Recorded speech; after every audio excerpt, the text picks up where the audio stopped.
It happened on a fog-soaked evening outside Portland, Maine, the kind of night when the sky forgets to end. I was driving along the coastal road, windows half open, the smell of salt and pine curling through the air. The radio murmured low, a voice fading in and out between waves of static. And then, through the mist ahead, a figure appeared under the lone streetlight by the guardrail, a silhouette too familiar to mistake. My foot lifted from the pedal before I even realized why. The beam of my headlights caught her face. Emily. She had been gone for 20 years. I remember the wreck like a photograph I can't throw away. The twisted metal, the silence after impact, the impossible stillness of her body beneath the rain. I'd built a life around the echo of that night, carrying her absence like a scar no one could see. But now she was standing there, looking at me. Not a trace of age, not a wrinkle, not a shadow of the years that had carved themselves into me. Her dark hair clung to her cheeks, her blue jacket dry despite the fog. And that smile, soft, almost embarrassed, was exactly the one she gave me the night before she died. I stopped the car. The engine idled, ticking like a nervous heartbeat. I stepped out, gravel crunching beneath my shoes. She didn't move away. "Hey," she said, as if greeting me after a short drive not 2 lost decades.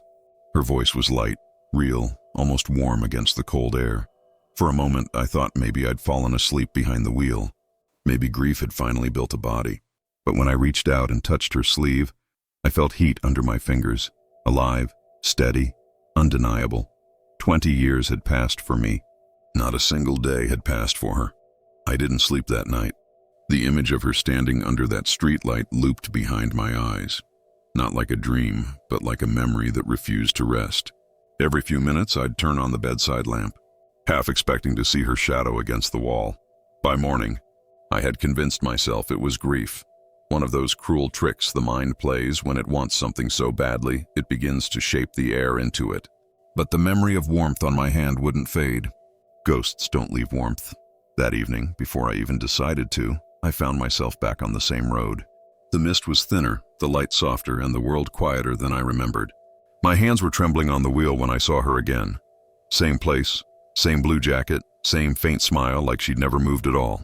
When I stepped out, she didn't act surprised. She said my name, calm and sure, as if I'd just stepped out to meet her after work. "Where have you been?" she asked. The question hit harder than anything else. Not how are you, not what happened, just where. We talked for what felt like an hour, though the air never changed, and neither did the light. The fog stayed still, like it was listening. When I finally left, I looked back through the rearview mirror. The streetlight flickered once and went out. The moment it did, my watch stopped. 7:14 p.m. The exact time of her accident. That's when I knew. Whatever she was, wherever she'd been, the world around her hadn't moved forward. It was waiting. And now, so was I. The second night, I told myself I was only going to drive past the shoulder and keep going. I rehearsed the motion in my head. Stay in the right lane, watch the fog line, do not touch the signal. The radio offered a baseball score and dissolved into static. The coast road holds its own weather. Pines lean inland as if still remembering a storm. Salt dries to a white lace on the guardrail where the metal buckled 20 years ago and was replaced almost straight. The farther I drove, the more the familiar pieces reassembled. The pull-off with the crooked mile marker, the mailbox for a house you cannot see, the slumped fence post that keeps refusing to fall. Every landmark carried me toward a choice I had already made. She was there. Emily stood just inside the wash of the streetlight, hands in the pockets of the blue jacket, hair pulled back the way she used to when she wanted to read menu boards. The fog made a room around her. I slowed without deciding to, and the tires whispered over grit. The instant I opened the door, the air changed, as if her presence had been keeping it level. "Hey," she said. The word was simple as a key turning. "I wasn't sure you'd be here," I said. "I was," she said, and smiled like the end of a sentence.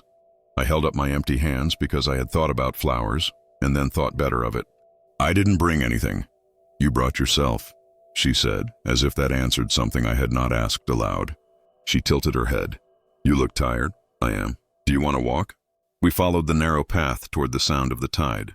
It was not loud, only persistent, a page being turned by a careful hand and then turned back. The fog moved differently close to the water, forming slow ribs that rose and softened. Past the first bend, the highway sounds faded until there was only our breathing and the ocean's patience. "Where were you today?" she asked. "In town," I said. "Trying to work." trying to decide not to come here, and I failed. She smiled without triumph. You always do, she said, and the answer felt less like a prediction than a memory. We stopped by a flat rock that had kept its place longer than either of us. Emily touched it with her fingertips and then tucked her hands back into her pockets. It's quieter here, she said. It is. It's easier to wait. I looked at her. Is that what this is for you? She studied the tide for a moment. Waiting is what you do between breaths, she said. Here the breath is very long. I told her about the watch stopping the night before. 7:14, I said. I know, she said gently. How could you? You say it every time, she said. The number wears grooves. We sat. The fog folded around our ankles. What did you do after? I began, and then stopped. After? She said softly. After the last time I saw you. I stood here, she said. I'm still standing here. You never left? It's easy to stand when nothing asks you to move. Do you sleep? I rest when you go, she said. Then I start again when you arrive. From somewhere beyond the fog, a buoy bell struck once and then forgot the rest. Emily smiled. You used to count them, she said. I still do, I said. I brought you something, she said. From her pocket she drew a small smooth stone, pale and oval, the kind she used to collect when we were broke and wanted treasure anyway. You always want to leave with something. She placed it in my palm. The stone was warmer than the air. Emily, I said. Yes. I keep feeling like if I ask the wrong question, you'll vanish. Then ask the ones you can live with, she said. The others will wait. Where did you go? Nowhere you could follow, she said. Yet, the path back up felt steeper.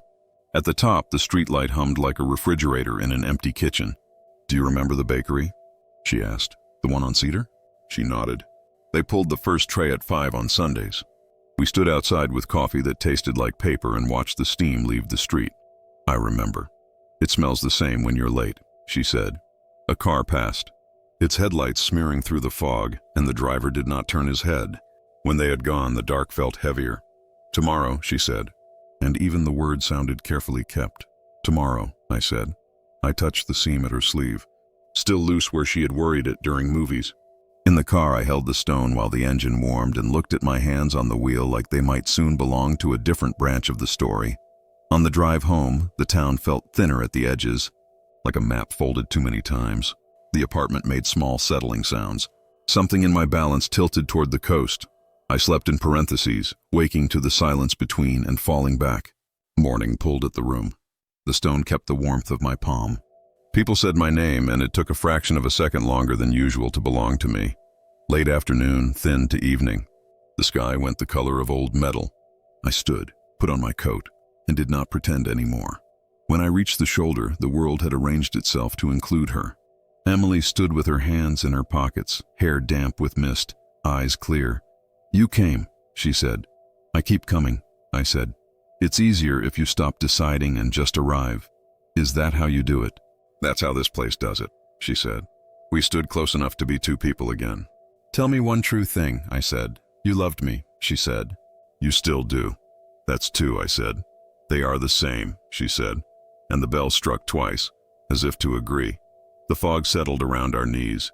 Somewhere behind it, the town went on counting hours the way towns must. Here, the counting moved at a different kindness. When I turned to leave, the act felt like trying to stand up in a boat. She steadied me with a hand at my elbow and smiled. Tomorrow, she said again. I drove home with the window cracked, letting the cold make an honest thing of my breath. In the rear view, the streetlight was a coin pressed flat by trains, thin and bright and already too far away to spend.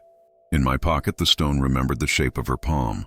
The clock on the dash touched 7:14 and held, and for a while I let it, because some minutes deserved the dignity of not being asked to move. At home, I set the stone beside my keys and listened to the room breathe, counting until the number felt kind. Morning came gray and without edges. The curtains didn't move. The street below looked painted on, or too still, too flat. I made coffee and watched the surface swirl until it stopped. When I turned to set the mug down, something on the counter caught my eye. A photograph. It lay face down beside my keys, the paper slightly warped by humidity. I picked it up, already knowing what I'd see before I flipped it. Emily, standing by the guardrail, fog thick behind her, one hand lifted as if waving to someone out of frame. The details were too clear, too alive. The faint glint in her hair, the shape of her smile. the seam in her jacket I'd touched the night before. On the back, in my handwriting, were 3 words: Maine. This week, I didn't own a camera. I hadn't written those words, and yet I remembered the motion. Pen against paper, deliberate and calm. I held the photo under the light, tilting it. There, in the lower corner, a faint reflection on the metal of the guardrail. My reflection. The slouched posture, the dark coat I'd been wearing the night before. For a long moment I stared, waiting for my mind to catch up with what my eyes already believed. I pressed the photo flat on the table and reached for my phone. The camera app refused to open, frozen on a black screen. When I finally managed to take a picture of the photograph, the result came out blank white. The photo itself still lay there, solid and perfect. I thought of calling someone, my sister maybe, or the friend who once tried to convince me that grief rewires memory. But what could I say? Hey, I found a new picture of the woman who's been dead for 20 years, and I might be in it. Instead, I drove. The coast was empty that morning, the fog lighter but still holding its shape. The world seemed paused between breaths. When I reached the pull-off, the streetlight was dark, but she was there, leaning against the rail, hair moving slightly in the wind. She turned as I got out of the car. "You found it?" she said. I froze halfway between disbelief and recognition. "What?" "The photo," she said. "You always find it." My chest tightened. "What do you mean, always?" She smiled, not cruelly, but as if pitying my confusion. "You'll understand," she said. Eventually, I stepped closer, holding out the picture. "Did you leave this in my kitchen?" Her brow furrowed. "No," she said softly. "But I will." I stared at her, waiting for the rest of the sentence. None came. "Emily, please," she shook her head. It's hard to explain to someone who still moves forward. "Things don't line up the same way for me." For us. Her eyes searched mine like she was trying to find the version of me she remembered. "You were here yesterday," she said, "and the day before that." For me, those weren't days apart. They were the same moment. Her words lodged somewhere deep in me, in that part of the brain that keeps time even when clocks fail. "So what am I doing now?" I asked quietly. She smiled faintly. "Catching up." The wind shifted. I caught the scent of the sea, sharp and metallic like iron and rain. I looked at the photograph again. The edges trembled slightly in my fingers. "If you didn't leave this," I said, "then who did?" She looked away toward the horizon. "You did." That made me laugh. A small nervous sound that died in the fog. "Emily, I didn't—" "You will," she said. The words hung there like condensation on glass. The bell out on the buoy rang once, then twice, and then nothing. The air felt too thick to breathe. "I don't understand," I whispered. "I know," she said softly. "That's what keeps it happening." She stepped closer. The fog parted just enough for me to see the faint shimmer around her shoulders, like sunlight diffused through water. For an instant, I thought she might vanish into it. Instead, she reached out and touched my face. "You look older," she said. "I am older." She shook her head gently.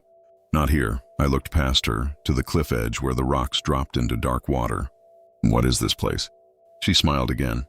The smallest movement, but full of something that might have been sadness. "It's what's left over," she said. From the day the clock stopped. When I blinked, she was gone. The photo fluttered in the breeze, slipping from my hand and catching against the damp pavement. I bent to grab it, but when I turned it over, it was blank, white. My reflection was gone too. By the time I reached the car, my phone had reset its clock to 7:14.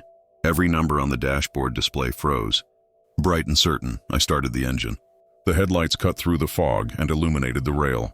Something glimmered there, another piece of paper, pinned under a small stone. I got out again and walked closer. It wasn't the same photo. It was older, worn, and slightly. The week after the second photograph, the town began loosening like a sweater catching on a nail. I noticed it first at the cafe on Maple, where the chalkboard always listed the soup in crooked handwriting. That morning the board was blank, yet everyone ordered the soup. When I asked the barista, Claire, who should have had a small blue anchor on her wrist, she studied my face as if I'd asked in another language. "I don't work here," she said, standing behind the register in an apron that said, Claire. I sat by the window to count what I could rely on. 2 buses arrived with the same route number. A walk sign blinked walk and never changed back. On the way home, the barber's pole spun the wrong direction.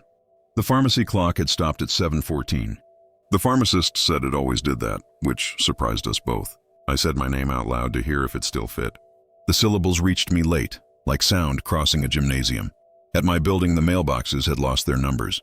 They wore labels, Still, later, near, gone. My letters waited in near. On the stairs I met Mrs. Levin, who once lent me sugar and told me about her husband's jazz records. She introduced herself and asked if I was new. "I'm the one who borrows sugar," I said. She smiled, the careful smile people use when they don't want to offend a stranger. I tried to work. My laptop asked for the day of the week and rejected every answer like a password guessed wrong. I wrote the date on a sticky note, then another. When I looked back, the earlier note contradicted the later one. A box arrived at my door with my handwriting and no return address. Inside, the blue jacket Emily wears by the rail, folded neatly, dry and warm as if it had waited in sun. By late afternoon, the town had the softness of a photograph left in a pocket through the wash. I drove to the coast to see something that remembered itself. The fog was there, exact as a repeated word. Emily stood at the guardrail, hands in pockets, like a page the book refuses to turn. "You're paler," she said. "I'm fine," I said. The voices had begun to arrive from a distance. "Don't soften it for me," she said. "Kindness doesn't work that way here. I think the town is forgetting me. It forgets what you set down," she said. "What did I set down?" "Deciding," she said. "You keep trying to live in 2 rooms. After a while, the furniture chooses one." A car went by, then the same car again, the same dent in the fender, the driver not looking either time. The buoy bell struck once, forgot, then rang twice in apology. "Tell me what happens if I stop coming," I said. "And what happens if I keep coming? If you stop, the town will harden around the space where you were. You'll become a story told by one, then by none," she said. "If you keep coming, you'll belong more and more to the minute that asked for you." 7:14, I said. She nodded. "It has room. Do you belong to it too?" "I am what it kept," she said. "Not sadly, like a fact that learned to sit still. Do you ever go anywhere else?" I asked. "Sometimes I walk down to the water," she said. "Sometimes the water comes up to me. Could you leave with me? Inland, just for an hour." She smiled. A loyal, small failure. It wouldn't forget. It would move the border. The fog thinned enough to show a fishing boat far out, moving without wake. For a moment it looked pasted to the horizon, a paper cutout. Then it slid behind a seam in the air and was gone. "Emily," I said, "what do you need from me?" "To be careful," she said. "To choose while both sides are still visible." We walked the path. The rocks made their dry whisper. I told her about the mailboxes labeled "Still Later, Near Gone." She laughed once, the laugh that always arrived a beat late. "You're near," she said. "That's good, is it? It means you can still turn." At the top of the path, the street light hummed its small kitchen note. I put my hand on the cool rail. She set her hand near mine without touching. 2 fog prints bloomed and cleared. On the drive back, the grid misaligned. The diner windows glowed, but inside the stools were empty. The cook wiped a clean counter with a clean rag. The traffic light at 4th stayed red for an empty intersection until I drove through it. In my hallway, I counted doors and came up one short. Mrs. Levin's doormat now said, "Welcome," in a script I couldn't read. My key turned. Salt met me at the threshold. I gathered anchors, the stone Emily gave me, the jacket from the box, the photograph that had gone blank. I labeled them on slips of paper: stone, jacket, photo. When I looked back, the slip under the photograph read "window." Outside, the street light on my block flickered twice and held at a color I didn't recognize. My sister called and didn't know my voice. "I'm trying to reach my brother," she said. "You are," I said. "You did." Silence, then the hush of someone cupping a receiver. "He died," she said gently, "a long time ago." The line filled with sea sound and ended. I sat with the phone and counted breaths. At 7, the apartment dimmed. At 14, the hall light went out. I drove back to the coast because some questions are only safe where the air knows your name. Emily was there. "You look frightened," she said. "I think I'm being erased," I said. "Or rewritten." She took my hand. Her fingers were warm and steady, as if a hand were a promise the minute insisted on. "You're being chosen," she said. "By what?" "By the minute," she said. "It likes how you stand. I don't know how to choose back. You already do," she said. "Every time you return." We stood at the rail without touching it. The ocean spoke its patient grammar. I tried to remember the cafe's name and found only a blank. "If I stop coming," I said, "will you fade?" "I'll be here," she said. "But I'll be less here for you. And if I keep coming?" "You'll be more here for me," she said, "and less there for yourself." The choice sounded like a balance already tipped. I closed my eyes and saw the number. When I opened them, The streetlight had turned on without brightening anything. Emily leaned until her hair brushed my cheek. "Tomorrow," she said, and the word did not contain a day. On the way home, the road signs gave distances without destinations. 3 miles, 7 miles, 14 miles. I drove until the numbers stopped asking to be solved. At my building, the mailboxes had been relabeled. Near, nearer, nearest, gone. Near was empty. Nearer held a single envelope with no stamp. Inside was a photograph of the ocean at night. On the back, in my handwriting, "You will ask again." I stopped pretending I could stay away.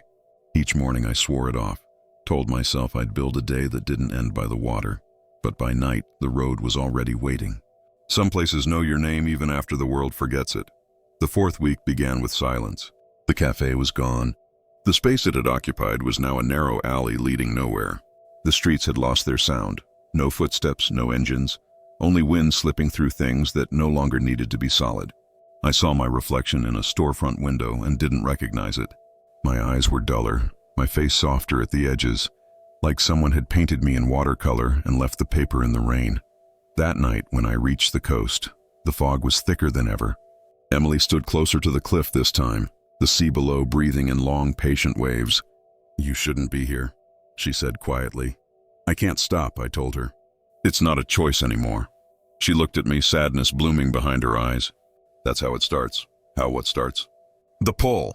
The word echoed soft but heavy, like a rope tightening somewhere deep in the air between us. "I feel it too," I said. "Like gravity, but quieter." She nodded slowly. "It's not gravity. It's remembering." "Remembering what?" "That we were never supposed to stop," she said. I stepped closer. The fog moved with me, curling around her shoulders as though afraid to let her go. "You said the minute has room for me," I said. "What does that mean?" She hesitated. "It means it's making space, rewriting itself around you. Can it be undone?"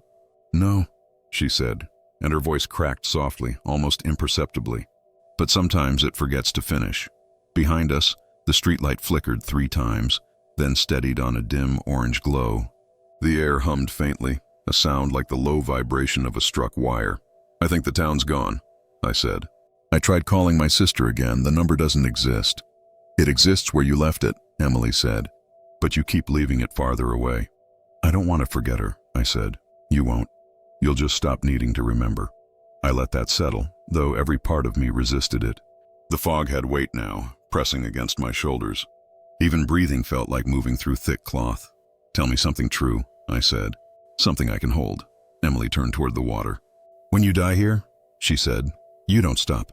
You just stay in the minute that mattered most. That's what happened to you?" She didn't answer. Instead, she reached into her jacket pocket and drew out something small, a silver locket, tarnished but familiar. Inside, 2 photographs, one of her, one of me. Mine was the same image from the first photograph I'd found in the kitchen. Same jacket, same expression, same fog in the background. But this version was older, worn along the edges as though handled many times. "I used to wear this," she said, her thumb brushing the surface. "But when it stopped ticking, I buried it by the rail." It was a locket that ticked. Her eyes met mine. "Time doesn't like to stay still. Even here, it finds ways to whisper." She placed it in my hand. The metal was warm, pulsing faintly.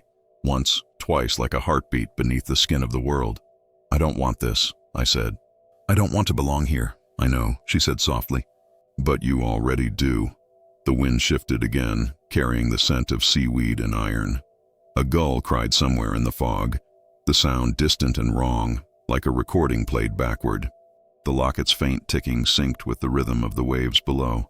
"Every time you come here," Emily said, "you give something away. A name, a memory, a sound. The place uses them to keep itself alive. What happens when there's nothing left to give?" She smiled sadly. "Then you stop needing to visit." The ground beneath us trembled lightly. Not an earthquake, but something quieter, as if the earth had sighed. I looked down at our shadows. Mine was lighter, half transparent.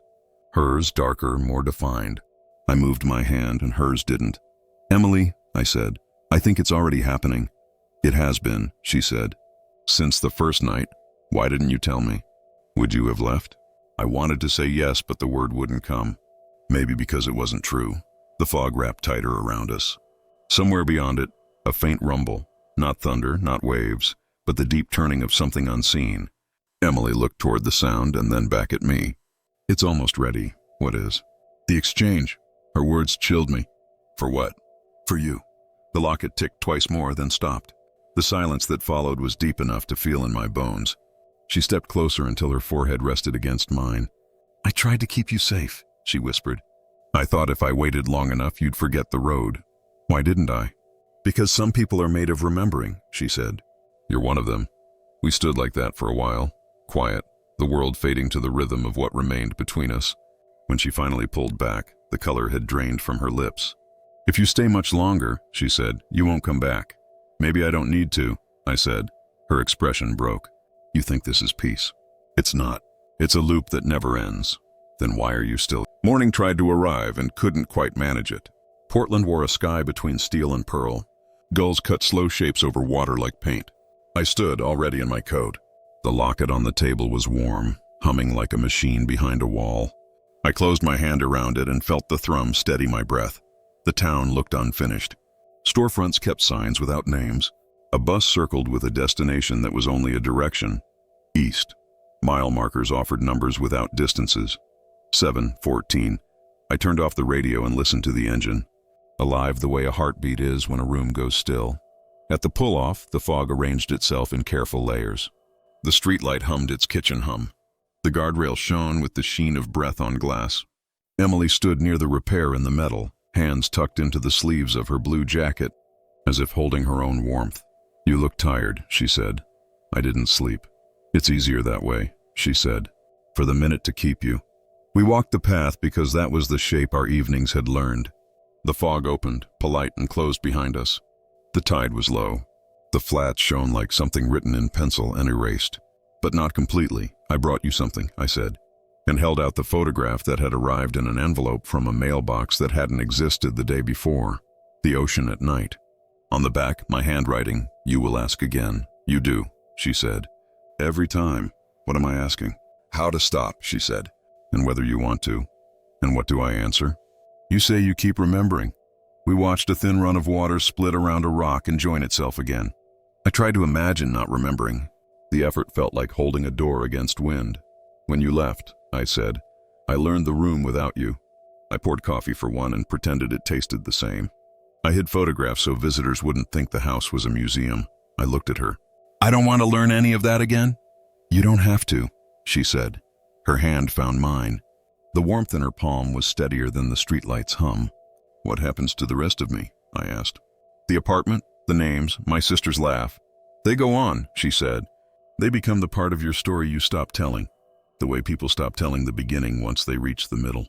That feels like a theft. It feels like mercy later, she said. But later doesn't live here. Behind us, the streetlight flickered, then stayed lit. The locket on the rail ticked. An actual tick now, catching a tempo I recognized. 7:14 wasn't only a time. It was a rhythm. The sea found it.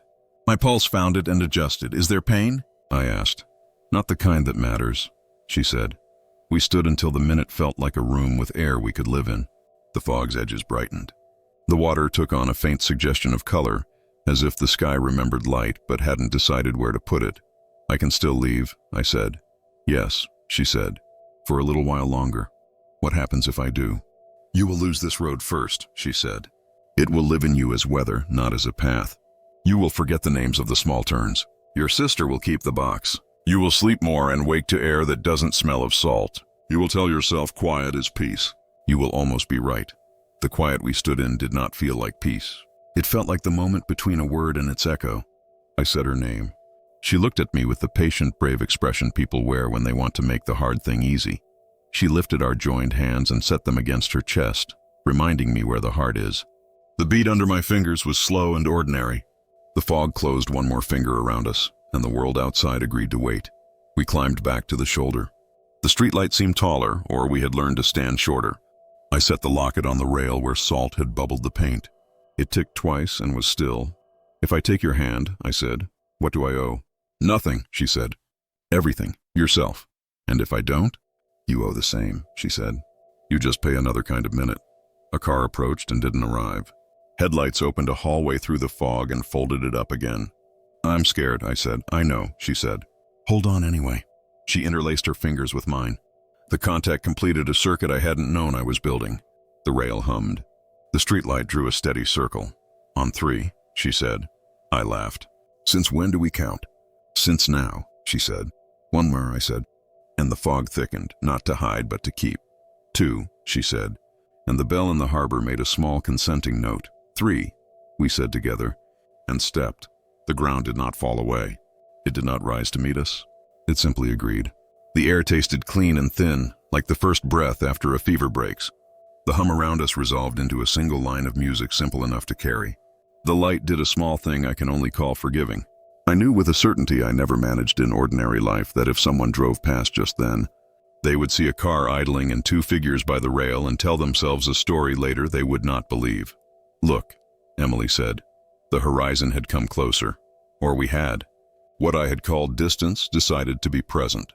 The water didn't shine. It listened. We stepped again.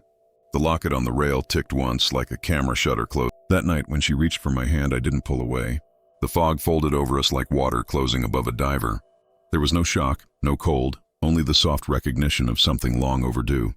The air grew thin, light bending through it like glass under pressure. I heard the streetlight hum once more, and then even that small sound forgot to continue. I felt her heartbeat merge with mine. Or maybe it was the seas. Maybe those things were the same now. There was a brief weightlessness. That moment when a falling object hasn't decided which world it belongs to. I thought of the town, of my sister, of the roads that had stopped naming themselves. And then I thought of nothing at all. If stories like this linger with you, stay a while. There are more waiting in the fog. Subscribe, and let the next one find you. They say the fog on that stretch of coast never truly lifts. On calm mornings, fishermen still claim to see 2 figures by the rail, standing hand in hand where the road ends and the sea begins. Some swear they move. Others say they only breathe when the wind does. The car was found idling, headlights dimmed to a low glow. On the dashboard, the clock had stopped at 7:14. No footprints led away from the cliff, just 2 sets facing the water, pressed deep into the damp earth. I sometimes imagine someone driving that road years from now, slowing when they see the shapes